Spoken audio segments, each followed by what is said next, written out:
bapak dan saudara kita serius men-stressing dalam kaitan ini, betapa mahalnya itu kader, betapa mahalnya itu kader. Mungkin kita bertanya, kader itu yang kayak apa? Yang kayak Ismail itu, yang kalau disuruh diminta untuk jadi potong, enak ada mengatakan fatajiduni insyaallah minas sabirin. Ini ada perintah, kamu harus dipotong, silahkan kerjakan. Kalau memang itu perintah, engkau akan mendapatkan, saya rela menerima pemotongan itu, penyembelihan itu. Itu kader bapak dan saudara-saudara yang tidak tanya macam-macam. Kalau ditugaskan ke sini, ditugaskan ke sana, tunggu dulu, apa sudah dipikirkan baik-baik ini? Sudah. Apa sudah ditinjau dari sini? Sudah. Biayanya mana? Nabi Ismail mau disembelih tidak tanya macam-macam.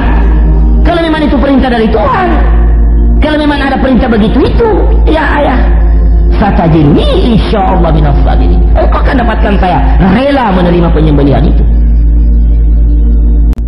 Kondisi kita sekarang ini tidak menolong untuk memiliki kader-kader yang seperti ini, tidak menolong.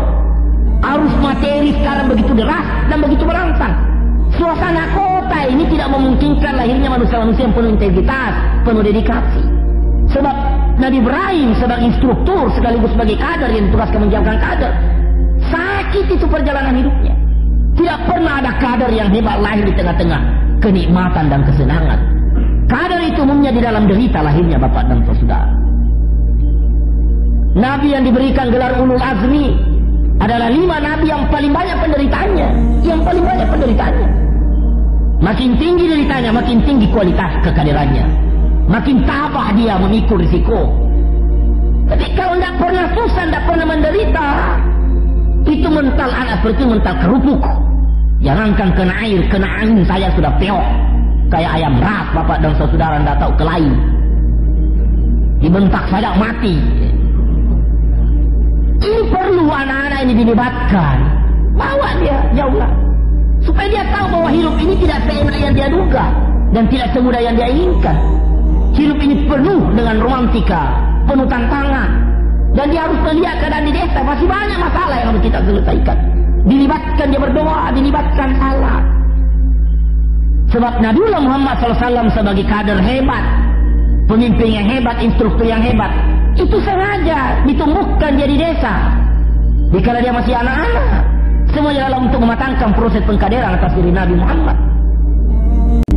Problema kita bagi pejuang itu ya kalau kita sudah berjarak dengan Tuhan, barulah kita rasakan sebagai problem. Memang kita rasakan betul-betul satu kerugian kalau tidak bangun salat lain, dan itu memang menjadi sumber keresahan. Kayak apa ini? Kalau kehilangan uang 100.000, mungkin juga akan terasa sebagai satu kerugian, tapi cepat selesai. Kalau uang ada 100.000, memang ada masalah, kita mau beli ini, mau beli itu. Tapi kalau tidak ada, tidak usah beli. Selesai masalah bapak dan saudara. Sederhana sekali. Pada waktu ada uang 1 juta, macam-macam problema. Sebab Vespa yang kita mau beli, harganya 1,5 juta. Sedan yang kita mau beli, harganya 15 juta. Tambah besar problema. Tapi begitu hilang uang 1 juta, habis problem. Tidak usah beli Vespa. Jalan kaki saja. Merupakan satu rekreasi, merupakan satu olahraga. Tadinya kan juga memang tidak ada. Ya begitu rumus sederhananya bapak dan saudara. Tapi kalau mulai berjarak dengan Allah, tidak salat lain, baca Quran kok tidak mengasihkan ini. Sebab siapa sih yang tidak punya pengalaman? Kalau kita baca Quran memang enak itu. Kadang baca Quran malasnya juga ada keturunan, baru buka sudah ngantuk. Baca 1 ayat kok rasanya berat betul. Tapi kadang baca 5 lembar, 1 juz, asik. Nah justru pada waktu ada timbul rasa malas, itu merupakan keresahan rohania. Kita rasakan ada kemiskinan, ada yang hilang di dalam diri kita.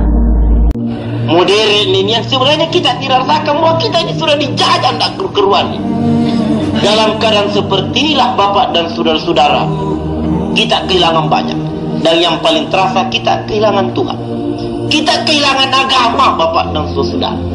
Sebab saking sibuknya kita, semua kalkulasi, semua perhitungan, semua kegiatan selalu diperhitungkan untung ruginya dengan standar materi. Kalau ada kegiatan tidak mendatangkan keuntungan materi, itu merugikan. Kalau salat terlalu lama ruku dan sujud merugikan bapak dan saudara-saudara. Bisa terlambat nagih utang. Apalagi kalau sampai zikirnya juga terlalu lama, itu merugikan dari segi manajemen, efisiensi, perhitungan ekonomi, bisnis, ngarut. Dan ini kenyataan yang melanda kita. Dan disinilah mulai agama mulai disisihkan, saking maunya kita tiba segera di sana. Kendati pun ternyata setelah tiba tidak mendapatkan apa-apa selain daripada ibarat fata morgana di tengah padang pasir.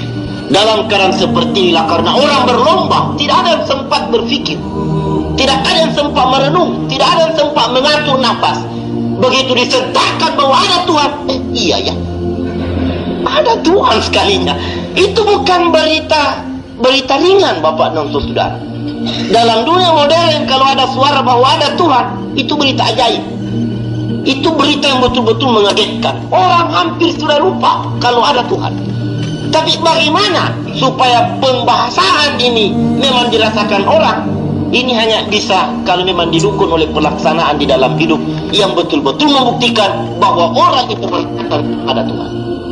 Agama itu baru terasa nilainya kalau memang agama itu dilaksanakan secara utuh bapak dan saudara-saudara.